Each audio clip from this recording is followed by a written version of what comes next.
Есть задержка зарплаты по майскому, по апрельскому. Миллионы бюджетных рублей уходят в никуда. Социальное неравенство только нарастает. Ситуация в Республике Саха выходит из-под контроля Единой России. Экономика сыпется, и мантра Айсена Николаева о том, что все плохо, но хорошо, уже не работает.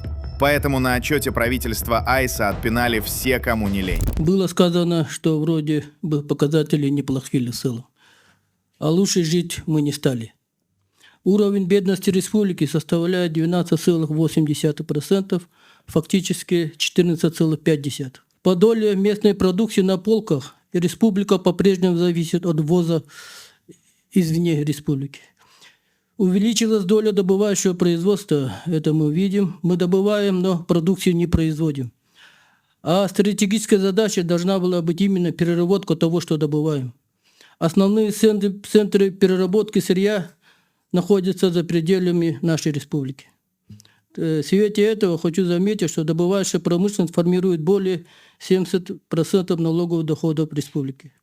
В отчете очень много расхождений между цифрами и реалиями. На это хочется обратить транспортные тарифы. Стоимость билета до арктических районов и обратно составляет в среднем 100 тысяч рублей.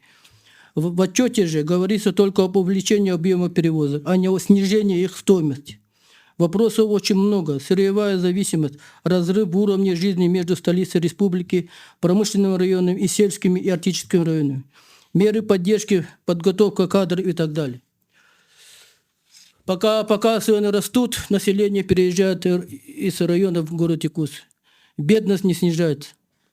Арктические районы переживают сложный период в статусе арктических. Арктические районы требуют особого внимания, так как единые федеральные марки к Арктике в принципе неприменимы. Производство хлеба на севере стало убыточным. Электричество и коммуналка выталкивают себестоимость за грань рентабельности. Колоссальная проблема вопроса ЖКХ, о котором сегодня говорить. Очень большая проблема кадры по всем направлениям в целом по республике. Это даже муниципальных служащих, врачами, учителями и так далее.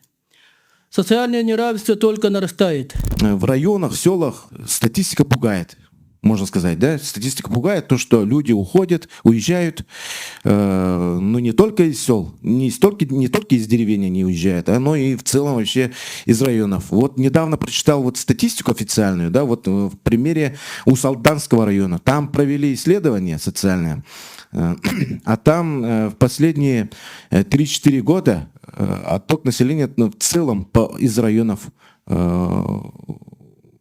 цифра очень там большая. Но не только там, я думаю, в Усалданском, но и во всех. Ну и в Вилюйской группе такая же ситуация. Уверен, что в этих других северных районах тоже так же. А вот теперь я вот прошу правительство обратить сильное внимание.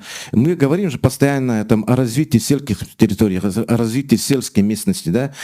Надо сохранить, защитить людей, тех людей, которые сейчас будут подпадать в это сокращение, там, где идут сокращения. Они, допустим, в примере, вот возьму мое село, в котором я там работаю, моя школа, 80 детей, да, рядом стоит котельная, газовая, отмечу. Там должна идти реконструкция, там работает 7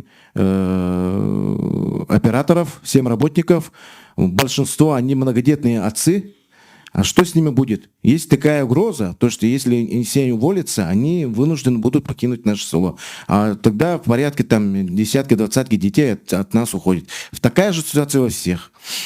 И по зарплате, кстати, задали вопрос мои коллеги по задержке. Есть такая информация, правда, она устная, одного из глав поселений. Есть задержка зарплаты по майскому, по апрельскому. Я вас очень прошу, вот прямо сейчас надо обратить внимание по задержкам ЖКХ. Что такое это? В 21 веке живем.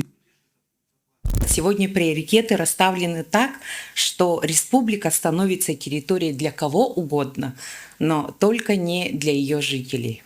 Первое. Недропользователи.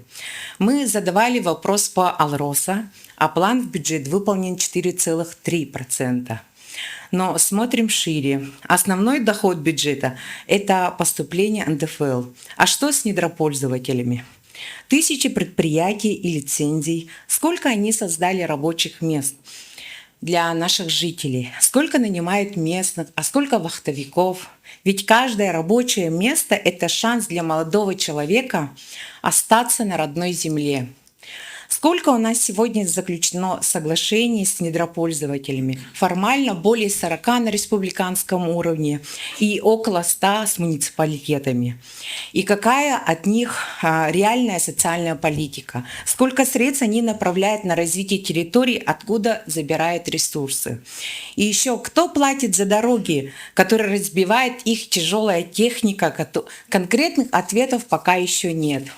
Второе. Федеральные сети и маркетплейсы. Пятерочка, Озон, Валберес. Это, конечно, удобно. Но прибыль и налоги уходят в другие регионы. А наши маленькие магазинчики, которые у дома, они закрываются. Мы теряем малый бизнес и рабочие места. Сколько жителей республики реально трудятся в этих гигантах? Единицы. Мы отдаем рынок, не получая взамен налоговой базы.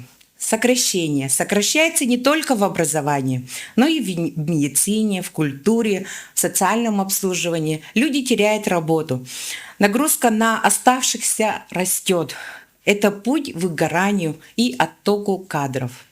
Частные детские сады, которые существенно решают вопрос с очередями, в этом году профинансированы только на 8 месяцев из 12.